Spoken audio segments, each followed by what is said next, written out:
नमस्कार, मैं Deepak Sharma MITRC college Alwar से micro processor and interface subject की यूनिट नंबर 2 का वीडियो अपलोड कर रहा हूँ। आशा है आपको सारा कंटेंट मिलेगा और आप क्वेश्चंस को सॉल्व कर पाएंगे। तो बच्चों नमस्ते, गुड आफ्टरनून। आपका जो ये सब्जेक्ट है माइक्रो प्रोसेसर एंड इंटरफेस, इसमें आज हम पढ़ेंगे इंस्ट्रक्शंस एंड प्रोग्रामिंग। और इसको कंप्लीट करने के बाद में आपके सारे इंस्ट्रक्शन सेट क्लियर हो जाएंगे और आपको प्रोग्रामिंग में बहुत अच्छी मदद मिलेगी। मेरे हिसाब से इस पूरे लेक्चर को समझने के बाद में आपको कोई डाउट्स नहीं होंगे। फिर भी अगर आपको डाउट्स होते हैं तो आप मुझसे क्वेरी में पूछ सकते हैं, I will answer you. Okay, चलते हैं। तो सबसे पहले हम पढ़ते हैं, किसी भी प्रोग्रामिंग के लेवल को बढ़ने के लिए हमें प्रोग्रामिंग मॉडल समझना पड़ता है। तो 8085 का प्रोग्रामिंग मॉडल क्या है वो हम देखते हैं। 8085 का प्रोग्रामिंग मॉडल ये कहता है कि जो हमारा 8085 का इंटरनल आर्किटेक्चर था, जिसमें ALU भी आ रहा था, जिसमें कंट्रोल यूनिट्स वगैरह आ रही थी, ये इंटरनल आर्किटेक्चर कहलाता है। पर वो आर्किटेक्चर जो हमारी प्रोग्रामिंग में मदद करेगा, प्रोग्रामिंग यूजर को प्रोग्राम करने के लिए रिसोर्सेज प्रोवाइड कराएगा, उसको हम प्रोग्रामिंग मॉडल में कहते हैं। मतलब जिससे यूजर एक्सेस कर सकता है जिन चीजों को 8085 की, वो प्रोग्रामिंग मॉडल में काम आती है। या यूजर जिनको चेंज कर सकता है, इफेक्ट करवा सकता है, वो हमारी प्रोग्रामिंग मॉडल में काम आती है। जैसे ALU यूजर के हाथ में नहीं है, पर यूजर ALU को जो ऑपरेशंस देगा, जो ऑपरेंड देगा, जो चीज वो करने को देगा, वो सारे कहीं ना कहीं वो डिफाइन करता है किसी ना किसी पार्ट में। जैसे रजिस्टर्स में यूजर अपना नंबर या डाटा सेव करवाता है जिस पे ऑपरेशन होना है। तो जो वो रजिस्टर्स हैं वो हमारे प्रोग्रामिंग मॉडल में आ गए, क्योंकि यूजर उनको एक्सेस कर रहा है। ठीक है, तो मतलब वो रजिस्टर्स जो इंटरनल डाटा ऑपरेशंस में मदद करवाते हैं वो हमारे प्रोग्रामिंग मॉडल में आते हैं। ओके, क्योंकि यूजर के हाथ में केवल एक एक्सटर्नल मेमोरी, तो वो पार्ट ही नहीं है माइक्रो प्रोसेसर का। माइक्रो प्रोसेसर का कौन सा पार्ट जो यूजर एक्सेस कर पा रहा है, वो केवल उसके रजिस्टर्स हैं। ठीक है, तो चलते हैं। 8085 के जो माइक्रो प्रोसेसर के रजिस्टर्स होते हैं वो हमारे प्रोग्रामिंग मॉडल में काम आते हैं। ओके, जो कि किसके रेफरेंस में होते हैं? Internal data operation. अब 8085 के प्रोग्रामिंग मॉडल में कितने हैं? 6 रजिस्टर्स हैं। कौन कौन से? बेसिकली वो रजिस्टर्स हैं B, C, D, E, H और L। ये जनरल पर्पस रजिस्टर हैं जो हमारे प्रोग्रामिंग मॉडल में काम आते हैं। क्लियर हो गई बात? नाउ एक एक्यूमुलेटर है इसमें जो हमारा प्रोग्रामिंग मॉडल में काम आता है, और दूसरा एक फ्लैग रजिस्टर है जो हमारे फ्लैग के स्टेटस को बताता है, ये भी प्रोग्रामिंग मॉडल में काम आता है। इसमें 2 16 बिट के रजिस्टर्स हैं, stack pointer and program counter, ये भी हमारा प्रोग्रामिंग मॉडल में ही आता है।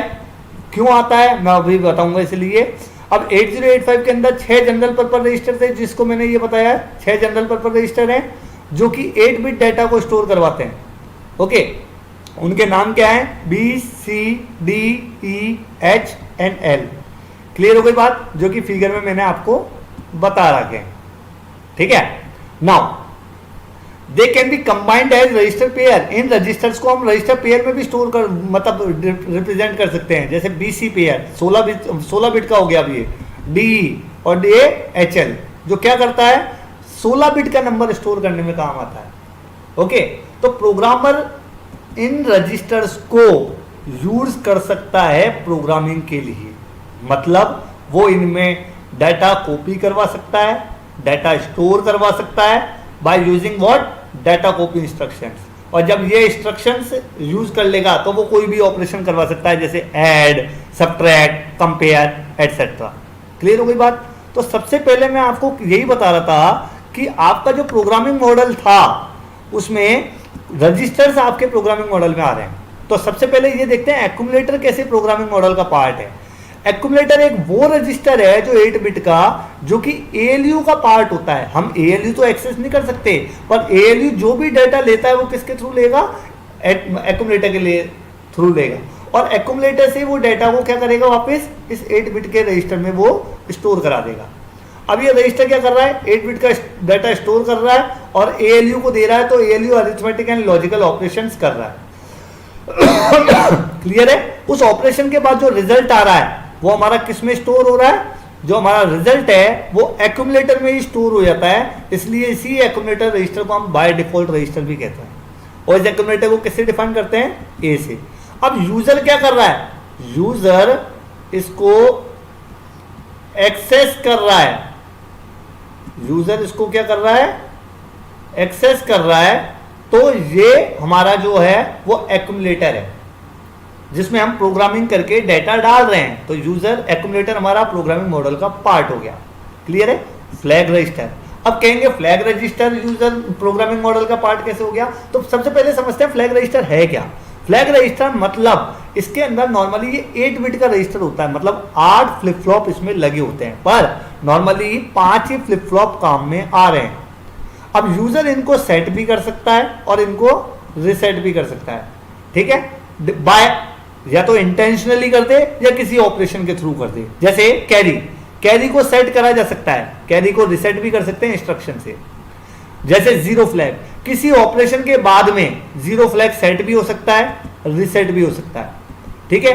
जैसे साइन फ्लैग, किसी ऑपरेशन के बाद में साइन फ्लैग सेट भी हो सकता है, रिसेट भी हो सकता है। जैसे पैरिटी फ्लैग, ये भी हमारा सेट हो सकता है, रिसेट हो सकता है। ऑक्सिलरी कैरी फ्लैग सेट हो सकता है, रिसेट हो सकता है। ठीक है? तो ये चीज हमारी क्या कहलाती है? फ्लैग रजिस्टर में आती है। ठीक? तो मतलब किसी ऑपरेशन से या किसी इंटेंशनली इंस्ट्रक्शन से जब इन फ्लैग का स्टेटस चेंज कर सकता है यूजर, तो उसको बोलते हैं प्रोग्रामिंग मॉडल का पार्ट। तो समझ में आ गया फ्लैग रजिस्टर क्यों प्रोग्रामिंग मॉडल का पार्ट है? क्योंकि ये ऑपरेशन से अफेक्टेड हो रहा है, और ऑपरेशन कौन करवा रहा है? यूजर करवा रहा है। तो मतलब यूजर ने इनडायरेक्टली इनको एक्सेस करवा लिया है। ठीक है? तो ये फ्लैग रजिस्टर काम क्या आते हैं? मेन बात है काम क्या आ रहे हैं, हमें तो हमारा ऑपरेशन हो गया। कभी कभी कुछ ऑपरेशंस को कंडीशनली देखना पड़ता है, जैसे जीरो फ्लैग कि कोई चीज जीरो हो जाए तो कोई ऑपरेशन करवाना हो, जैसे कैरी जनरेट हो जाए तो कोई ऑपरेशन करवाना हो, जैसे साइन फ्लैग जनरेट हो जाए तो कोई ऑपरेशन करवाना हो। तो ऐसे ऑपरेशंस को करवाने के लिए हम इन फ्लैग्स को यूज करते हैं। क्लियर है? तो डिसीजन मेकिंग प्रोसेस है ये, डिसीजन करवाता है माइक्रो प्रोसेसर को ये फ्लैग रजिस्टर कि भाई ये हो जाए तो ये काम कर दो। क्लियर है? अब फ्लैग्स को टेस्ट करा जाता है by using what? Software instruction से। मतलब कोई भी सॉफ्टवेयर इंस्ट्रक्शन से कोई ना कोई फ्लैग इफेक्ट होता है तो वो है। जैसे हम बताते हैं, एग्जांपल लेता हूं मैं, जंप कैरी। अब ये जंप ऑन कैरी का मतलब क्या है? अगर कैरी जनरेट हो जाए तो जंप कर जाओ। अब जंप का मतलब सीक्वेंस को चेंज कर दो, change the sequence of a program. ये कह रहा है कि कैरी अगर जनरेट होती है तो जो प्रोग्राम का सीक्वेंस एग्जीक्यूशन का है उसको क्या कर दो? जनरेट कर दो। कब? जब कैरी फ्लैग सेट हो। तो समझ में आ गया होगा। ऐसे हम जब दो नंबर्स को कंपेयर कराते हैं तो हम फ्लैग रजिस्टर का यूज करते हैं, राइट? तो हम लूप का कॉन्सेप्ट लेते हैं, जब हमें लूप चलाना होता है तो हम क्या करते हैं? एक रजिस्टर में नंबर स्टोर करा लेते हैं, उसको डिक्रीज करते रहते हैं। और कब तक डिक्रीज करेंगे? जब तक जीरो फ्लैग सेट नहीं हो जाए। तो फ्लैग रजिस्टर का इंपॉर्टेंस समझ में आ गया। ठीक है, चलते हैं आगे। नाउ अब हमने फ्लैग रजिस्टर्स पढ़े तो एक एक फ्लैग के बारे में देख लेते हैं कैसे होते हैं। तो फ्लैग रजिस्टर मैंने 8 बिट का बताया था, जिसमें पहली बिट होती है कैरी फ्लैग, दूसरी बिट हमारी अनडिफाइंड है, यूजर के लिए डिफाइंड नहीं करी गई है। तीसरी बिट है हमारी पैरिटी फ्लैग, चौथी बिट फिर यूजर के लिए डिफाइंड नहीं करी गई है। पांचवी बिट हमारी ऑक्सिलरी कैरी फ्लैग, छठी बिट हमारी फिर डिफाइंड नहीं है, सातवीं बिट हमारी जीरो फ्लैग और आठवीं बिट हमारी साइन फ्लैग। ठीक है, चलते हैं कैरी फ्लैग।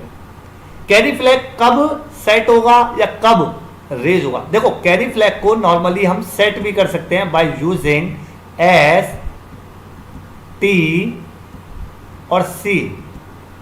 इस इंस्ट्रक्शन को अगर लिख दें और प्रोसेसर जब इसको एग्जीक्यूट करेगा तो कैरी फ्लैग जो है वो सेट हो जाएगा। ये क्या हो जाएगा? 1। ठीक है, पर अगर हमने सेट नहीं करा तो क्या कैरी फ्लैग सेट होगा या रिसेट होगा? हाँ होगा। किससे? ऑपरेशन परफॉर्म्ड होने पर। जब कोई ऑपरेशन परफॉर्म्ड होता है, जैसे कि अगर D7 बिट पे कैरी जनरेट हो जाती है, D7 बिट पे कैरी जनरेट हो जाती है तो कैरी फ्लैग सेट हो जाता है, क्योंकि हमें पता है नंबर 8 बिट का है, राइट? जैसे एग्जांपल लेते हैं, MVI A30, ए के अंदर हमने 30 डाल दिया, MVI B हमारा 40, बी के अंदर हमने 40 डाल दिया। अगर आंसर नेगेटिव आ रहा है तो कैरी फ्लैग सेट होगा।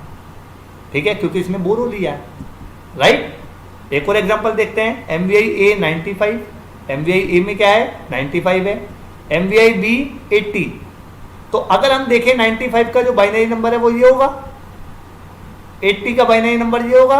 अब इन दोनों को ऐड करते हैं तो हम ये देख रहे हैं 1 और 1 क्या बन गए 0, कैरी क्या बन गई 1, कैरी हमारी यहां से सेट होके 1 हो गई है। क्लियर है? तो यहां पे कैरी जनरेट हुई है, दैट्स वाई कौन सा फ्लैग सेट हो गया, कैरी फ्लैग सेट हो गया। क्लियर हो गई बात? Next parity flag. Parity flag फिर क्या कहता है हमें? पैरिटी फ्लैग कहता है कि अगर किसी रिजल्ट में नंबर ऑफ वंस अगर इवन आ जाए, इवन नंबर ऑफ वंस हो जाए तो ये फ्लैग सेट हो जाता है, और अगर ओड नंबर है तो ये फ्लैग क्या हो जाता है, रिसेट हो जाता है। जैसे MVI A में क्या दिया है हमने 05। अब 05 आ गया तो 05 की बाइनरी लिखते हैं हम, राइट है? 05 की बाइनरी ये है। अब इसमें कितने नंबर ऑफ वंस है, 1 और ये 2, तो ये 2 है तो इवन फ्लैग सेट हो गया हमारा। ठीक है? जैसे 7 में अब कितने 1 है 3, तो हमारा ओड मतलब पैरिटी फ्लैग रिसेट हो गया। ये केवल एक्यूमुलेटर के लिए अप्लाई होता है नॉर्मली। किसके लिए अप्लाई होता है ये? एक्यूमुलेटर के लिए। ठीक है? Auxiliary carry flag. Auxiliary carry flag क्या कहता है कि अगर ALU लोअर बिट्स में अपर बिट पे कोई कैरी ट्रांसफर करती है तो ऑक्सिलरी कैरी फ्लैग सेट हो जाता है। For example move A to B 2B, A में हमने क्या डेटा डाल दिया 2B और B में हमने डेटा क्या डाल दिया 39, राइट? चलते हैं आगे। तो कैसे हुआ ऑक्सिलरी कैरी फ्लैग सेट? हम देखते हैं जो A का डेटा है उसकी बाइनरी हमारी जो है वो हमारी यही है। कौन सी? हमारी A की बाइनरी ये है, ओके, और B की बाइनरी ये है। तो हम देखते हैं ये हमारी जो है ये लोअर होती है निब्बल, और ये हमारी होती है अपर निब्बल। क्लियर है? तो अगर हम देखें कि 1 और 1 क्या हो गया 0, कैरी क्या हो गई, ट्रांसफर हो गई अपर पे, मतलब लोअर से अपर, या यूं बोल दो D3 बिट से D4 पे अगर कैरी ट्रांसफर हो रही है तो कौन सा फ्लैग सेट होगा हमारा, कैरी फ्लैग सेट होगा। क्लियर है? चलते हैं नेक्स्ट फ्लैग पे, 0 फ्लैग। अगर किसी ऑपरेशन से ALU का रिजल्ट 0 आ जाता है या किसी भी रजिस्टर का रिजल्ट 0 आ जाता है तो जो 0 फ्लैग है वो हमारा क्या हो जाता है, सेट, अदरवाइज ये क्या रहेगा, रिसेट। ये कंडीशंस बाद में काम आएंगी हमारी प्रोग्रामिंग के दौरान, इसलिए ढंग से समझना। MVI A 10H, डेफिनेटली बात है। B में भी क्या है 10H, दोनों को सब्ट्रैक्ट कर दिया तो क्या आ गया आंसर 0, तो कौन सा फ्लैग सेट हो गया, 0 फ्लैग सेट। MVI A में क्या है 05, ANI 00, ANI 00 का मतलब है 05 को 00 के साथ क्या कर दें, एंड ऑपरेशन कर दें। क्या ऑपरेशन कर दें, एंड ऑपरेशन कर दें अगर हम, तो आंसर क्या आएगा 0।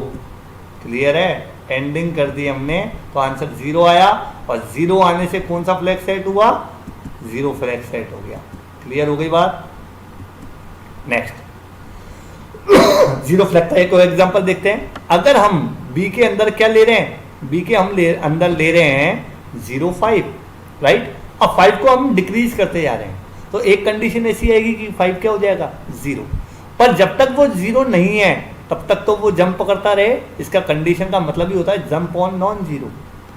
ठीक है? तो 0 फ्लैग का काम आ गया समझ में कि जब तक 0 नहीं है तब तक जंप करवा रहे हैं, पर जैसे ही 0 है तो मतलब 0 फ्लैग सेट हो गया। ठीक है? तो ये चीज हमारी फ्लैग रजिस्टर हमारा प्रोग्रामिंग में इस तरीके से काम आता है। साइन फ्लैग हम जानते हैं, कोई भी साइन नंबर होता है उसके MSB बिट क्या होती है 0, तो नंबर क्या है पॉजिटिव, अदरवाइज अगर वो साइन नंबर है तो वो नंबर क्या होगा नेगेटिव, अगर MSB बिट क्या है 1 है। क्या है 1। जैसे A में 30 डाल दिया, B में हमने 40 डाल दिया, दोनों को सब्ट्रैक्ट करते हैं डेफिनेट बात है नेगेटिव नंबर आएगा, तो ऐसे में क्या फ्लैग सेट हो जाएगा 1, क्योंकि ये नेगेटिव नंबर आया। पॉजिटिव आता तो साइन फ्लैग 0 हो जाता। अब प्रोग्राम काउंटर, आप क्या हो गए, प्रोग्राम काउंटर तो मैंने छेड़ा ही नहीं, तो ये प्रोग्रामिंग मॉडल में कैसे आ गया। प्रोग्राम काउंटर का सबसे पहले मतलब समझते हैं। ये एक 16 बिट का रजिस्टर है जो कि क्या करता है, सीक्वेंस रखता है किसका, इंस्ट्रक्शन के एग्जीक्यूशन का। मतलब जो इंस्ट्रक्शन एग्जीक्यूट हो रहा है, ठीक है, तो उसके नेक्स्ट एड्रेस को के इंस्ट्रक्शन को ये पॉइंट आउट करता है। ये तो बात समझ में आ गई। अब माइक्रो प्रोसेसर रिकॉर्ड रख रहा है कि कौन कौन सा इंस्ट्रक्शन एग्जीक्यूट हो रहा है, पर आपने कहीं भी गलती से जंप इंस्ट्रक्शन लिखा या जान करके लिख दिया तो होगा क्या, माइक्रो प्रोसेसर डेफिनेटली बात है जंप होते ही दूसरे एड्रेस पे कूदेगा। तो प्रोग्राम काउंटर को ये पता है कि अब मेरे को दूसरे एड्रेस पे जाना है, तो मतलब यूजर ने उस प्रोग्राम काउंटर के एड्रेस को चेंज करवाया है, इसलिए ये प्रोग्रामिंग मॉडल में आता है। प्रोग्रामिंग मॉडल वैसे तो काम तो माइक्रो प्रोसेसर का है, वो जो प्रोग्राम काउंटर है वो काम तो माइक्रो प्रोसेसर है क्योंकि वो ट्रैक रख रहा है, पर उस ट्रैक को आप डिस्टर्ब कर रहे हो। कैसे? जब कोई इंस्ट्रक्शन आप क्या कर रहे हो, जंप करवा रहे हो, सब रूटीन पे ले जा रहे हो, कॉल करवा रहे हो, तो वो दूसरे एड्रेस पे कूद रहा है माइक्रो प्रोसेसर, और उस टाइम प्रोग्राम काउंटर को फिर मजबूरी में वो एड्रेस डालना पड़ेगा। आपने सीक्वेंस तोड़ दिया, और सीक्वेंस किसने तोड़ा? प्रोग्रामिंग ने, और प्रोग्रामिंग किसने की? यूजर ने। तो इसलिए प्रोग्राम काउंटर किसमें आता है? प्रोग्रामिंग मॉडल में काम आता है। ठीक है, समझ में आ गया? जैसे हम देखते हैं प्रोग्रामिंग मॉडल का कॉन्सेप्ट। जैसे एमवीआई ए, हमने एक इंस्ट्रक्शन लिखा, एमवीआई बी 07 लिखा। जब 0A आया तो उसका हेक्साडेसिमल कोड ये है, बी आया तो उसका हेक्साडेसिमल कोड ये है। तो जब हम देखेंगे इसको एग्जीक्यूट करवाते हैं, जैसे ये 0B है, 0B हमारा एग्जीक्यूट होता है। ठीक है, अब सबसे पहले ए को देखते हैं। ए 2 बाइट का है तो प्रोग्रामिंग काउंटर में पहले 2 आया, पर जब बी एग्जीक्यूट हो रहा है तो ये प्रोग्राम काउंटर देखो कितने शो कर रहा है? 4, क्योंकि जो नेक्स्ट एड्रेस है वो नेक्स्ट इंस्ट्रक्शन कौन सा है? 4 पे है, तो 0004 ये पॉइंट आउट कर रहा है। क्लियर हो गई बात? चलते हैं आगे। अब आता है रजिस्टर सेक्शन। हमने सारे रजिस्टर्स, हमने एक्यूमुलेटर पढ़ लिया, हमने फ्लैग रजिस्टर पढ़ लिया, हमने अपना प्रोग्राम काउंटर पढ़ लिया, हमने स्टैक पॉइंटर पढ़ लिया। अब रजिस्टर सेक्शन आता है। इस रजिस्टर सेक्शन मतलब जनरल पर्पस रजिस्टर सबसे पहले। तो जनरल पर्पस रजिस्टर में सबसे पहले क्या आता है? हमारा स्टैक पॉइंटर आता है, जो कि स्पेशल पर्पस भी हो सकता है। स्पेशल पर्पस भी हो सकता है। कितने बिट का है? 16 बिट का रजिस्टर है। अब ध्यान से समझना, स्टैक एक रैम का पार्ट है।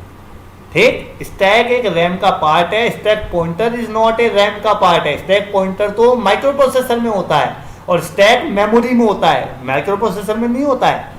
तो स्टैक करता क्या है? रिटर्न एड्रेस स्टोर कराता है। जैसे अभी मैं यहाँ पढ़ा रहा हूँ, स्लाइड नंबर जो भी चल रही है वो है, और मैं किसी काम से चल जाता हूँ तो नेक्स्ट स्लाइड का एड्रेस मैं स्टैक में रख के जाऊंगा, और फिर मैं क्या करूंगा? उस काम को करके आऊंगा। उस काम को कहते हैं ISR। जो मेरे को दूसरा काम करना है उसको हम क्या कहेंगे? ISR। मैंने मेन प्रोग्राम छोड़ दिया, तुमको पढ़ाना छोड़ दिया और दूसरा काम करने चल गया जो कि ISR है, उसको करने चला गया मैं। ठीक है, पर वापिस आऊंगा तो वापिस मेरे को पता कैसे लगेगा मैं कहां तक पढ़ा दिया था? तो उसको मैं किस में रखता हूं? स्टैक में स्टोर करके जाऊंगा, और जब वापिस आऊंगा तो उसको क्या कर लूंगा? मैं रिट्रीव कर लूंगा स्टैक से। तो राइट, तो वो क्या करता है? लास्ट बाइट का एड्रेस मेंटेन करता है जो स्टैक में एंटर्ड है। स्टैक पॉइंटर उसको पॉइंट आउट करेगा जो लास्ट बाइट आपने ऐड करी। आपने तो बहुत सारी कर रखी है, लास्ट बाइट आपने जो रिसेंटली एक्सेस करवाई है वो आप करोगे। ठीक है, और हर टाइम जब डाटा लोड होता है स्टैक में तो स्टैक पॉइंटर डिक्रीज होता है। आपने डाटा स्ट्रक्चर में पढ़ा होगा वो इंक्रीज हो रहा है, पर यहाँ पे micro processor stack pointer top पे रखता है और वो टॉप डाउन होता जाएगा जब डाटा पुश करोगे, और जब डाटा पॉप करोगे तो वो जो एड्रेस है वो बढ़ता जाएगा। कौन कौन से रिलेटेड है स्टैक पॉइंटर से रिलेटेड इंस्ट्रक्शन? कौन कौन से हैं? LXI SP, पुश, और कौन कौन से हैं? पॉप। कौन से प्रिंसिपल पे काम करता है? Last in first out. जैसे कि हम देखते हैं, देखो LXI SP ये एक इंस्ट्रक्शन है जो क्या करेगा? स्टैक पॉइंटर को 16 बिट के एड्रेस को पॉइंट आउट कराएगा। क्लियर है? तो LXI SP जिसमें मैंने क्या रखा है? 2099। सबसे पहले कितना था? 2097। हमने SP को क्या कर दिया? वो 99। अब हमने LXI H 42F2 रख दिया। LXI H 42F2 रख दिया, तो 42F2 को स्टैक में डालना है, तो हमने इंस्ट्रक्शन लिखा पुश H। जब पुश H लिखा, देखो इस इंस्ट्रक्शन से जो रिजल्ट आया वो आया कि स्टैक पॉइंटर किसको पॉइंट आउट करने लग गया? 2099 को। जब पुश H करा हमने, तो पुश H करते क्या आया? HL में जो भी डेटा है, HL में डेटा क्या है? 42 और F2। तो सबसे पहले 2098 पे 42 गया, और जो स्टैक पॉइंटर है वो हमारा किसको पॉइंट आउट करने लग गया, 97 को। घट रहा है 99 से 98 और फिर 97, फिर F2 गया, तो सबसे पहले लोअर बाइट हुई, फिर F2 गया, तो अब स्टैक पॉइंटर का फाइनल रिजल्ट क्या हो गया, वो किसको पॉइंट आउट कर रहा है, 97 को। ठीक है, मेमोरी मैपिंग। तो नेक्स्ट टॉपिक है वो आपका क्या है, मेमोरी मैपिंग। देखो पूरी माइक्रो प्रोसेसर की जो रैम की चिप है उसको एरियाज में डिवाइड कर रखा है, अलग अलग एरियाज में डिवाइड कर रखा है, जो कि किस में काम आती है, मेमोरी मैपिंग में काम आती है। क्लियर है। जैसे कि ईपी रोम की चिप है, जो है ईपी रोम, जो कि इरेजेबल है, प्रोग्रामेबल है पर इरेजेबल है, वो चिप हमारी इस एड्रेस तक डिफाइंड है, मतलब आप प्रोग्राम को स्टोर करवा सकते हो इस एड्रेस पर। ठीक है। फिर अगर आपको प्रोग्राम रैम में स्टोर कराना है, मतलब जो रजिस्टर्स वगैरह हैं वो इस एड्रेस में डिफाइंड होते हैं, रैम में, मतलब जो हमारे रजिस्टर्स का डाटा है अगर आप रैम में स्टोर करा तो ये रेंज जो एड्रेस की है, सेकंड रेंज है वो इसमें, फिर थर्ड जो पार्ट है रैम का वो ये एड्रेस रेंज में है, और फोर्थ पार्ट ये एड्रेस में, और इसी एड्रेस रेंज में स्टैक भी डिफाइंड है। तो प्रोग्रामर को ये ध्यान रखना पड़ेगा कि स्टैक, ऐसा कहीं एड्रेस में प्रोग्राम नहीं लिखना है जो स्टैक के लिए रिजर्व है। स्टैक अपना क्या करता है, रिजर्व रखता है एड्रेस, स्टैक डिफाइंड होता है। क्लियर है।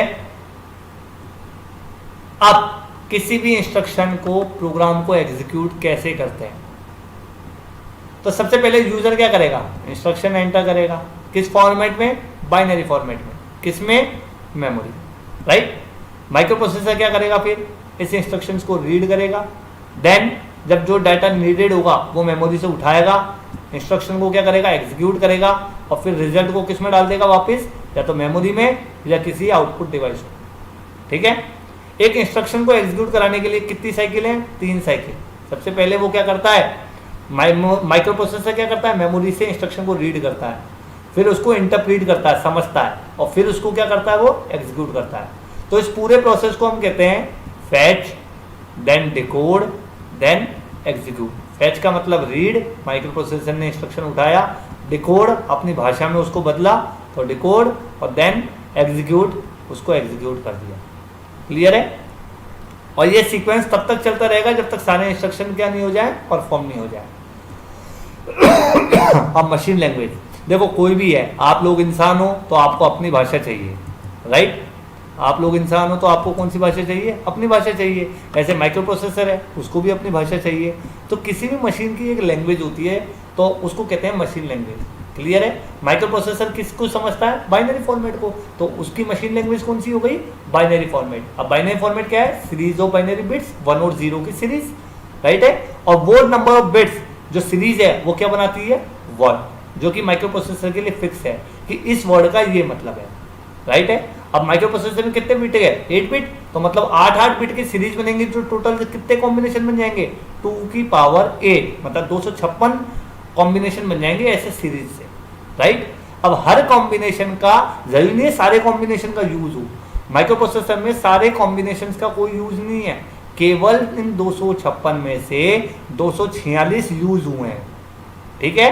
और इन 246 से बनता है इंस्ट्रक्शन, मतलब हर पैटर्न, इसको पैटर्न कहते हैं। जो सीरीज आपने बनाई है ना 1 और 0 से मिलके 8 बिट की, उसको हम क्या कहते हैं, पैटर्न। तो टोटल पैटर्न कितने बनने चाहिए थे, 256, पर माइक्रो प्रोसेसर ने कितने पैटर्न यूज करे हैं, 246। और ये 246 पैटर्न क्या बनाते हैं, इंस्ट्रक्शंस। पर माइक्रो प्रोसेसर में क्या होता है, जैसे आपने ऐड है, बहुत सारे एड्रेसिंग मोड्स होते हैं, हर एड्रेसिंग मोड में कोई इंस्ट्रक्शन सपोर्ट करता है। तो जो बेसिक इंस्ट्रक्शंस है, बेसिक वो तो 74 ही हैं, पर उन बेसिक इंस्ट्रक्शंस को रिप्रेजेंट करने के तरीके कितने हैं, 246 पैटर्न्स के तरीके से वो रिप्रेजेंट होते हैं। क्लियर है। ये मशीन लैंग्वेज है। ठीक है, चलते हैं। फिर हमने हेक्साडेसिमल नंबर क्यों लिखा है जब बाइनरी है तो। अब बाइनरी में दिक्कत क्या थी, मान लो एक यूजर है, वो बाइनरी फॉर्मेट में मशीन को डाटा दे रहा है, और गलती से उसका 1 1 0 हो गया, तो वो पैटर्न ही चेंज हो गया। पैटर्न चेंज हो गया मतलब चेंज हो गया, राइट है। तो उस मतलब चेंज नहीं हुए तो उसको हम हेक्साडेसिमल में अगर दे दें तो वो क्या है, यूजर को पता रहेगा कि ये हेक्साडेसिमल नंबर यही काम करवाएगा। क्लियर है। जैसे ये कॉम्बिनेशन है, अब मान लो इसको गलती से मैंने 0 कर दिया, तो इसका जो नंबर है वो चेंज हो गया, तो मतलब क्या चेंज हो गया, मतलब भी चेंज हो गया। तो राइटिंग ऑफ पैटर्न अगर मिस्टेक कर दिया आपने बिट की चेंज तो मीनिंग भी उसका चेंज हो जाएगा। जैसे 3C का काम क्या है? इंक्रीमेंट करना। 3C का काम क्या है? इंक्रीमेंट करना। पर गलती से आपने इस 1 को क्या कर दिया? 0 कर दिया। 0 कर दिया तो अब ये नंबर क्या बन जाएगा? हमारा नंबर ये बन जाएगा 2, राइट? 2C। और 2C का मतलब क्या है? कुछ और है। इसका मतलब कुछ और है। तो हम चाह तो रहे थे इंक्रीमेंट करना, पर आपने गलती से 1 को 0 लिख दिया तो वो 2C बन गया, और 2C का मतलब कुछ और है। तो अब इंक्रीमेंट की जगह माइक्रो प्रोसेसर कुछ और काम कर देगा। दूसरा इसका डिमेरिट क्या था पैटर्न लिखने का? कि डिफिकल्ट था ये, इतने सारे बिटों को कौन याद करेगा। तो हेक्साडेसिमल नंबर तो फिर भी हम देख सकते हैं चार्ट पे, पर इतना एक तो एंट्री करना बहुत मुश्किल, ऊपर से याद करना बहुत मुश्किल। इसलिए हमने हेक्साडेसिमल कोड्स को क्या करा है? यूज करा है। अब सबसे बड़ी बात है, मैंने आपको गलती से एक पेज पे लिख के दे दूं 3C। अब आप कहोगे सर ये क्या लिख दिया आपने? तो यूजर इस 3C को समझ ही नहीं रहा। ठीक है, यूजर इस 3C को समझ ही नहीं रहा। तो समझाने के लिए, किसी को समझाना है तो उसके लिए असेंबली लैंग्वेज आई, क्योंकि हेक्साडेसिमल कोड हमारे जो थे वो इजी तो थे, क्योंकि बाइनरी कॉम्बिनेशन ले रहा है, पर अंडरस्टैंड, यूजर को अंडरस्टूड हो जाए। माइक्रो प्रोसेसर तो समझ जाएगा, उसको तो फायदा हो गया, हेक्साडेसिमल नंबर मिल गया, पर यूजर अंडरस्टूड नहीं कर सकता इन कोड्स को। तो कंपनी ने क्या करा? सिंबलिक कोड डिफाइन कर दिए। और हर कंपनी अपने अपने कोड डिफाइन करती है। हर कंपनी सिंबलिक कोड लेती है और उन कोड्स को कहते हैं नेमोनिक्स। क्लियर है? जैसे 3C, इसका कोई नेमोनिक्स होगा, राइट है? जैसे एग्जांपल लेता हूं मैं 3E, इसका नेमोनिक्स होता है MBI-A, मतलब A के अंदर डाटा डाल दो। तो यहाँ पे कुछ मीनिंगफुल बात हुई, इसलिए हमने नेमोनिक्स यूज करे। तो समझ में आ गया असेंबली लैंग्वेज क्यों आई? नेक्स्ट, जैसे ये अगर यूजर ये लिखता या ये लिखता तो मेरे को समझ में नहीं आता ये क्या चीज है, पर इसकी जगह यूजर अगर INR-A लिख दें तो मुझे अब समझ में आ रहा है इंक्रीमेंट रजिस्टर A में बढ़ोतरी कर दो, किसकी? 1 की। ठीक है, जैसे अब यूजर अगर ये लिखता, राइट, यूजर अगर ये लिखता तो मेरे को समझ में नहीं आता क्या है, 80 लिख दिया, मेरे को क्या पता ये क्या चीज है, पर ऐड B लिख दिया तो वो समझ जाता है कि B के साथ ऐड करो। तो इट गिव मीनिंगफुल इंफॉर्मेशन, और ऐसी लैंग्वेज को हम क्या कहते हैं? Assembly language.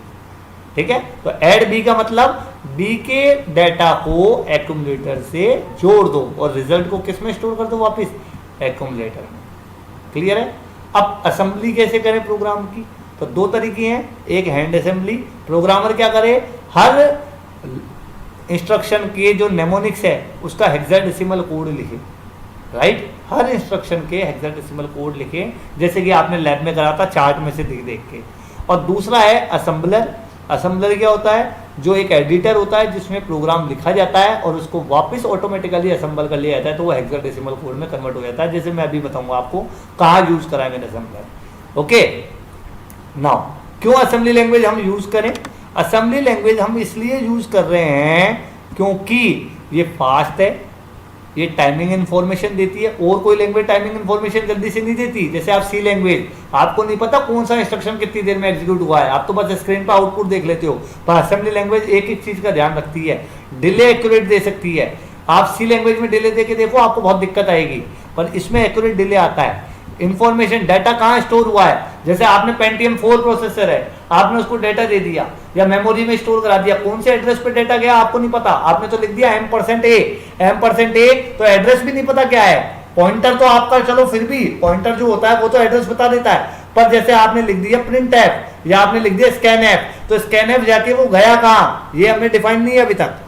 इंटरनल आर्किटेक्चर ये बता देता है प्रोसेसर का, जबकि C लैंग्वेज में नहीं बता सकते आप कि आपका जो कंप्यूटर जिसपे आप C प्रोग्राम रन कर रहे हो उसका इंटरनल आर्किटेक्चर क्या है। टाइमिंग डायग्राम बता देता है ये हमें। टाइमिंग डायग्राम का मतलब है ये पूरा का पूरा टाइम के हिसाब से कैसे प्रोसेस चल रहा है, ये बता सकता है कि प्रोसेसर ने क्या क्या करा एग्जीक्यूट करने के लिए। C लैंग्वेज में पता नहीं लगता, जावा में पता नहीं लगता। असेंबली क्यों यूज नहीं करें? क्योंकि इजी नहीं है अंडरस्टूड होने के लिए। ऐड B भी अभी भी थोड़ी बहुत कंफ्यूजन दे रहा है, ठीक है। नेमोनिक्स याद करना या हेक्साडेसिमल याद करना बहुत ही मुश्किल है। आप C लैंग्वेज है जल्दी से याद कर ले तो C = A+B, पर इसमें थोड़ा सा टिपिकल काम है। मशीन डिपेंडेंट है, सी मशीन डिपेंडेंट नहीं थी, हाई लेवल मशीन डिपेंडेंट नहीं है जल्दी से, पर ये मशीन डिपेंड है। 8085 के लिए कोड अलग होंगे, 8086 के लिए कोड अलग होंगे, प्लेटफॉर्म डिपेंडेंट है। क्लियर हो गई बात? चलते हैं नेक्स्ट। इंस्ट्रक्शंस क्या है? इंस्ट्रक्शंस, इंस्ट्रक्शंस हमारे जो होते हैं वो क्या होते हैं? एक कमांड है इंस्ट्रक्शंस, जो किसको दिए जाते हैं? माइक्रो कंप्यूटर को। किस लिए? टास्क कंप्लीट करवाने के लिए। अब इंस्ट्रक्शन सेट क्या है हमारा? इंस्ट्रक्शन सेट है कलेक्शन ऑफ इंस्ट्रक्शंस, इंस्ट्रक्शंस को मिला के जो बनाया सेट हमने, वो क्या है? हमारा इंस्ट्रक्शन सेट है। अब एक इंस्ट्रक्शन में क्या क्या पार्ट होते हैं? एक तो होता है ऑपकोड जिसे हम नेमोनिक्स कहते हैं, और दूसरा होता है एड्रेस ऑफ द डेटा या डेटा खुद, जिसको हम क्या कहते हैं? ऑपरेंड। मतलब एक इंस्ट्रक्शन के दो पार्ट हो गए, एक तो ऑपकोड जिसपे ऑपरेशन उसको जिसको ऑपरेशन करना है, और किस पे ऑपरेशन करना है वो कौन बताता है? ऑपरेंड। तो एक प्रोसेसर में दो नॉर्मली इंस्ट्रक्शन इस तरीके से दिखा जाता है। तो फर्स्ट टास्क तो ये बताता है कि कौन सा ऑपरेशन करना है, दूसरा जिसे हम क्या कहते हैं? ऑपकोड, और सेकंड पार्ट ये बताता है कि ऑपरेशन किस पे करना है, वो डेटा बताओ, तो उसको हम क्या कहते हैं? ऑपरेंड। क्लियर हो गई बात? फॉर एग्जाम्पल MBIA 05H, अब इसमें जो ऑपकोड है वो ये है MBIA 3E, और किस पे ऑपरेशन करना है? 05 हमारा क्या है? ऑपरेंड। तो इसका मतलब क्या है? इसका मतलब है कि जो 5 है उसको एक्यूमुलेटर में डाल दो। तो 5 पे आप ऑपरेशन कर रहे हो, क्या ऑपरेशन कर रहे हो? एक्यूमुलेटर में डालने का। क्लियर हो गई बात? तो माइक्रो प्रोसेसर ध्यान रखना, डेटा हो चाहे एड्रेस हो, उसको ऑपरेंड ही मानेगा। आपने यहाँ पे कहीं एड्रेस भी लिख दिया ना किसी चीज का, तो वो भी ऑपरेंड में ही आएगा। ठीक है? माइक्रो प्रोसेसर के लिए एड्रेस क्या है? केवल इंस्ट्रक्शन का एड्रेस। माइक्रो प्रोसेसर के लिए एड्रेस बस पे जो डेटा वो एड्रेस बिठाया जाता है, वो केवल इंस्ट्रक्शन का एड्रेस होता है जो मेमोरी में सेव है। आपने जो भी इंस्ट्रक्शन में लिखा है वो सब ऑपरेंड है। आपने इंस्ट्रक्शन में जो भी लिखा है वो सब ऑपरेंड है, अगर वो एड्रेस या डेटा भी हो तो।